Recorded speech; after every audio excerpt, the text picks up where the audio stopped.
देखिए साथियों, आज हम बात करेंगे बीएसटीसी परीक्षा 2026 की। बस इतना ही पढ़ना है, सिलेक्शन हो जाएगा पक्का। क्या पढ़ना, क्या छोड़ना, कितना पढ़ना है, संपूर्ण जानकारी आपको इस क्लास के माध्यम से मिल जाएगी।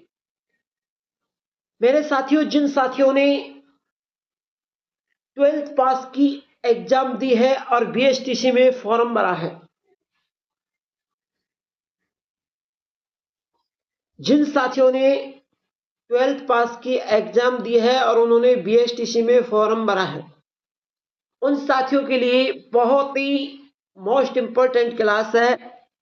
साथियों, आपकी जो 12th पास की एग्जाम थी वो 15 मार्च को खत्म हुई है। 15 मार्च को आपकी 12th पास की एग्जाम खत्म हुई है और अब आपके मन में एक ये सवाल उठ रहा होगा कि सर एग्जाम कब है, उसको लेकर भी मैं यहां पर चर्चा करूंगा। नमस्कार साथियों, मैं लखन सिंह माल देवकला से दौसा के इस ऑनलाइन प्लेटफॉर्म पर आप सभी का हार्दिक स्वागत करता हूं। आज मैं साथियों राजस्थान प्री बीएसटीसी परीक्षा 2026 को लेकर आया हूं। बस कितना ही पढ़ना है, सिलेक्शन हो जाएगा पक्का। क्या पढ़ना, क्या छोड़ना, कितना पढ़ना है, सारी जानकारी इस क्लास के माध्यम से दूंगा। अगर क्लास अच्छी लगी तो लाइक शेयर जरूर करना। सबसे पहले तो साथियों मैंने आपको बताया कि 12th पास जो लोग हैं, जिन्होंने अभी 12th पास की एग्जाम दी है, उनके एग्जाम 15 मार्च को खत्म हुई है। अब उनके मन में ये डाउट आ रहा है कि सर एग्जाम कब है। देखिए, जो पहले के जो विद्यार्थी है, जिन्होंने 12th पास से पहले कर ली है, उन्होंने बीएसटीसी में फॉर्म भरा है, उनकी तैयारी मजबूत होने को जा रही है। लेकिन आपकी तैयारी कब मजबूत होगी, उसी चीज को मैं यहां पर बताने वाला हूं। अब सबसे पहले मेन पॉइंट है अपना एग्जाम का। तो एग्जाम के बारे में जानते हैं कि एग्जाम डेट कब है।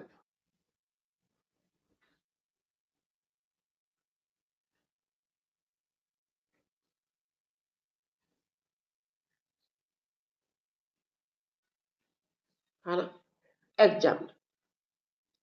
साथियों, ये जो एग्जाम डेट है वो आपकी लास्ट अप्रैल तक,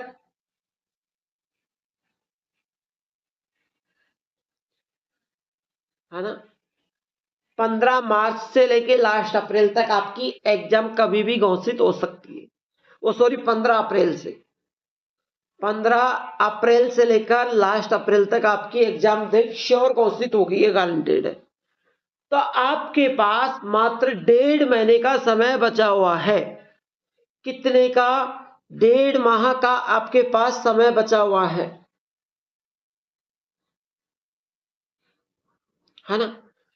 यदि आपके पास 1.5 माह का समय है तो आपको आपकी तैयारी की नींव मजबूत रखनी पड़ेगी।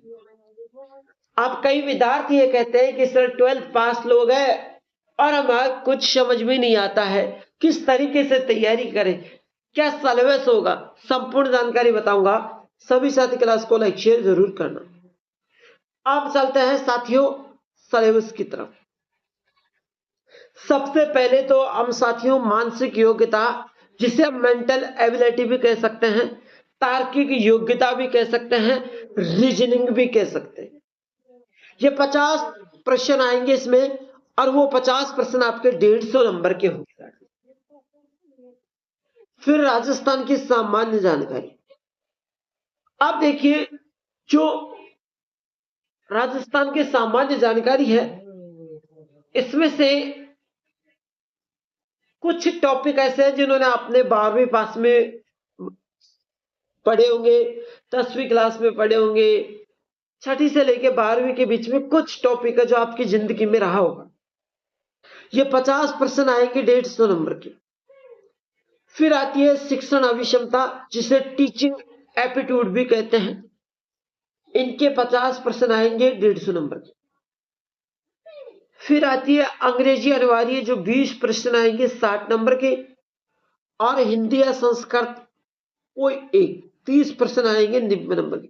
यदि आपने सामान्य से भरा है तो हिंदी पढ़ना, और संस्कृत से भरा है तो संस्कृत पढ़ना।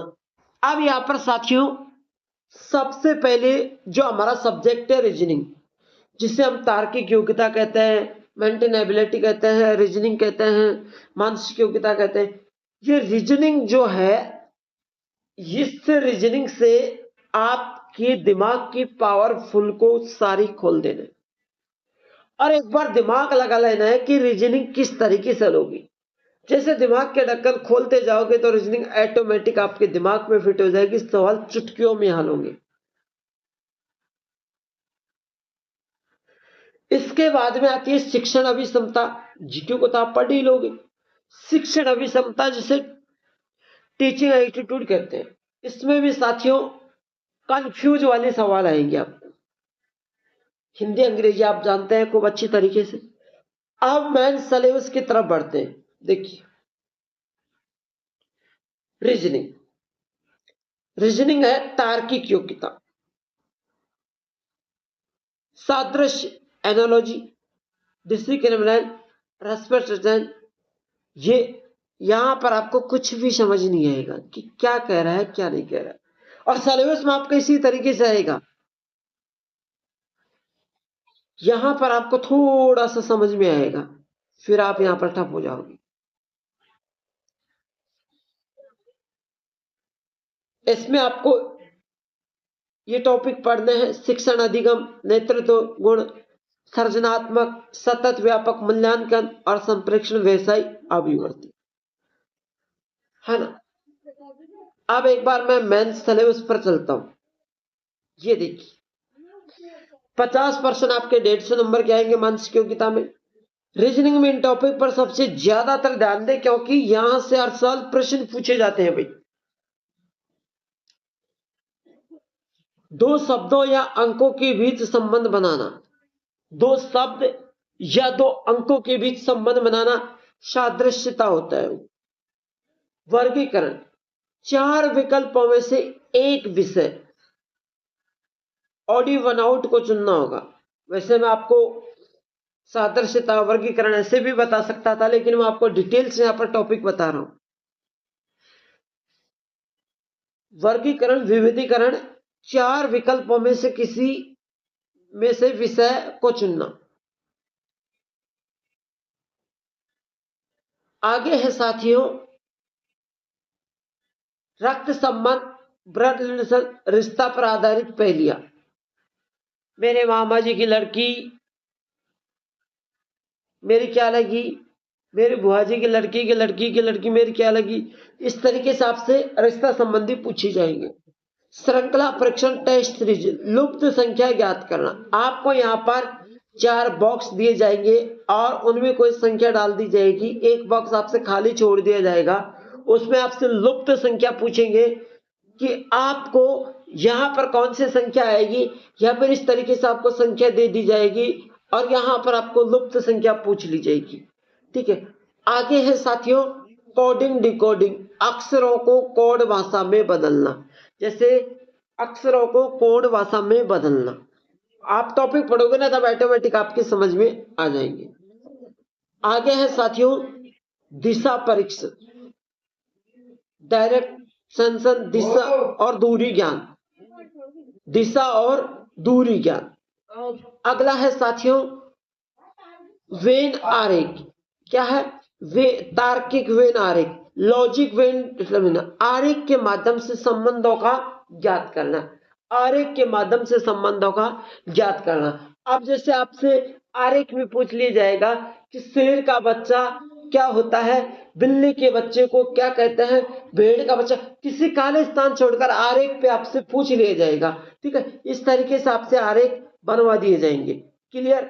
अब आगे हाँ यहाँ पर देखिए आपको घड़ी और कैलेंडर, समय पर आधारित, कौन पर तारीख पर आधारित ज्ञात करना होगा। जैसे साथियों घड़ी 90 डिग्री की दिशा कौन, इनके बारे में क्वेश्चन। कैलेंडर का मतलब आपको आपकी जन्म तारीख, आपका जन्म किस तारीख को हुआ था, महात्मा गांधी का जन्म किस वार को हुआ था, है ना। इस तरीके से आपसे पूछा जाएगा। पासागन फलकों पर आधारित प्रश्न। बैठक व्यवस्था, गोलाकार पंक्ति में बैठकर बैठक व्यवस्था से पूछा जाएगा कि रमेश महेश के दाएं, सुनीता विनीत के बाएं, है ना, इस तरीके से आपसे पूछा जाएगा। आकृति गिनना, आकृति गिनना, त्रिभुज, वर्ग, आयत की संख्या गिनना। अब सीधा सा मैं आपसे बता दूं, जैसे ये त्रिभुज है, अब आप इसे कहोगे कि सर ये एक त्रिभुज है। क्या है? एक त्रिभुज है।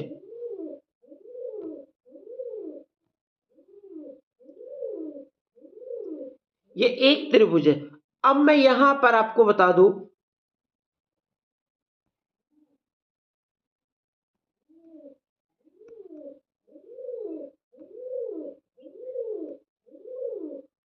हाँ चलिए, अब मैं आपसे पूछूं कि ये कितने त्रिभुज है। इस त्रिभुज की बात कर रहा हूं मैं, ये 2 पेज है अपने, इस त्रिभुज की बात कर रहा हूं। आपसे पूछूं मैं कि ये कितने त्रिभुज है, तो आप क्या कहोगे? सर ये एक त्रिभुज है। बिल्कुल एक है। और यदि मैं यहां पर, हाँ, अब आपसे कोई पूछे कि सर ये कितने त्रिभुज है, आपसे पूछ रहा हूं, तो आप क्या बताओगे? आप तो कहोगे सर ये 2 त्रिभुज हो गए। मेरे लाडले, आकृति गिनने का मतलब होता है एक त्रिभुज तो आपका ये हो गया, और एक त्रिभुज आपका ये हो गया,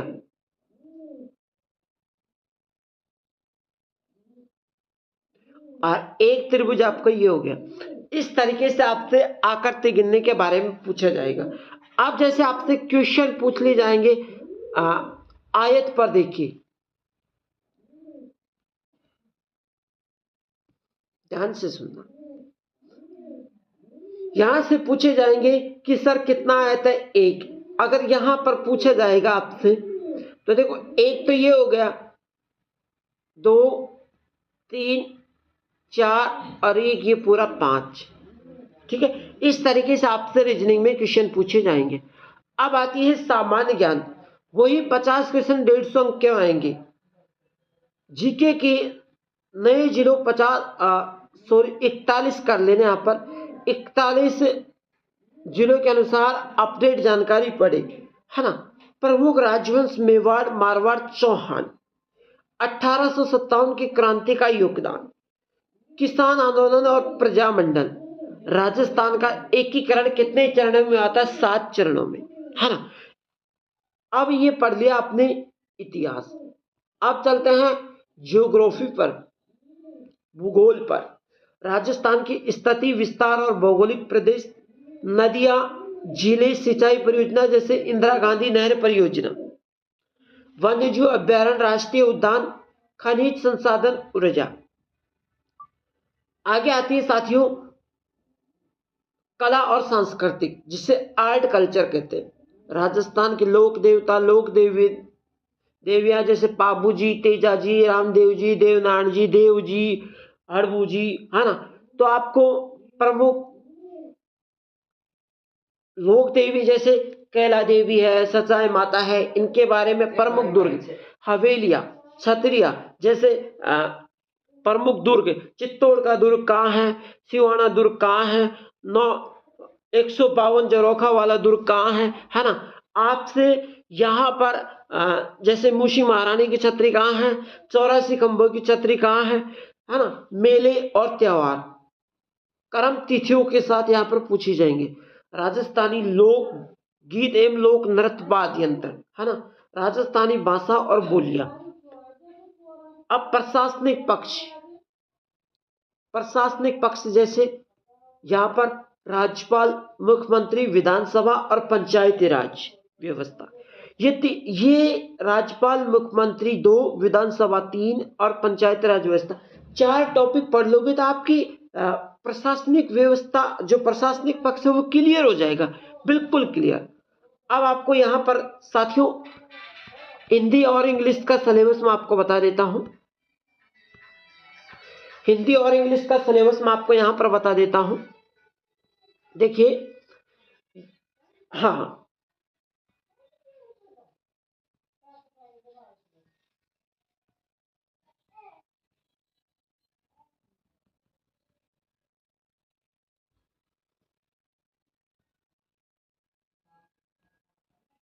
हाँ ये रही।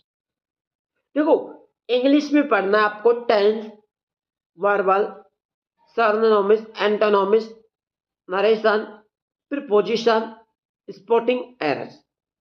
हिंदी में पढ़ना आपको संधि, समास, उपसर्ग, प्रत्यय, पर्यायवाची शब्द, विलोम शब्द, वाक्य शुद्धि, मुहावरे। केवल संस्कृत के लिए जैसे स्वर, व्यंजन, शब्द रूप, धातु, संधि, समास, कारक ज्ञान, ये आपको हिंदी इंग्लिश में पढ़ लेना है। अब चलते हैं साथियों मेन टॉपिक पर। हाँ मेन टॉपिक देखिए, तैयारी की टिप्स। पिछले वर्ष, पिछले 5 से 10 साल के बीएसटीसी पेपर्स को हल करें। सब इसमें आपको प्रश्न पत्र का जो प्रश्नों का स्तर होता है वो पता चल जाएगा। अब आपको 1-2 साल के पेपर हल कर लेने हैं, 2-3, है ना, 2-3 साल के पेपर आपको हल कर लेने हैं। ज्यादा करना चाहो तो बेटर रहेगा। 10 साल के 10 पेपर ज्यादा तो है नहीं, एक पेपर एक दिन में क्लियर कर सकते हैं। वो कब करना, जब आप अपनी स्टडी मजबूत कर लोगे उसके बाद में करना है। कहीं आप कल से पेपर लेके बैठ जाए भैया कुछ भी समझ में नहीं आएगा। महाभारत से भी बहुत बड़ा युद्ध है। नोट्स बनाए, विशेषकर राजस्थान जीके के लिए संक्षिप्त नोट्स बनाए ताकि परीक्षा से पहले रिवीजन हो सके। शिक्षण अभिक्षमता, इस विषय में सकारात्मक सोच के साथ उत्तर दे, यहां पर आसानी से आपको पूरे अंक ला सकते हैं। प्रत्येक का सही उत्तर 3 अंक दिए जाएंगे। परीक्षा में कोई नेगेटिव मार्किंग नहीं है, ये ध्यान रखना कि आप नेगेटिव मार्किंग के चक्कर में बैठे रहे, बिल्कुल नहीं है। अगर आपको कोई भी सवाल नहीं आता है तो सोच समझ के उत्तर दे देना। हिंदी और अंग्रेजी भाषा प्रश्न पत्र में द्विभाषा हिंदी अंग्रेजी होंगी। तैयारी की सलाह, राजस्थान जीके के लिए कोई नए जिले की व्यवस्था अपडेट डेटा जरूर पढ़े, क्योंकि पिछले 1 साल से राजस्थान के भूगोल में काफी बदलाव हुआ है, तो नए जिले के अनुसार आपको पढ़नी है। अब कई लोगों के मन में कंफ्यूजन है कि सर शिक्षण अभिक्षमता है क्या। देखिए, शिक्षण अभिक्षमता में आपसे इस तरीके के क्वेश्चन पूछे जाएंगे। यदि कोई स्टूडेंट होमवर्क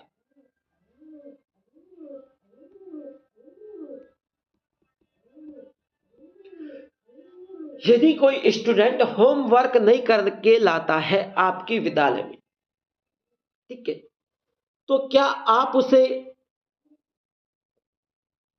कल करके लाने की कहोगी, या फिर आप उसकी माता पिता से शिकायत करोगे, या फिर आप उसे स्वयं दंडित करोगे, या फिर आप उसे प्रिंसिपल के पास भेजोगे, या आप उसे अपने विचारों से समझाकर काम में लोगे।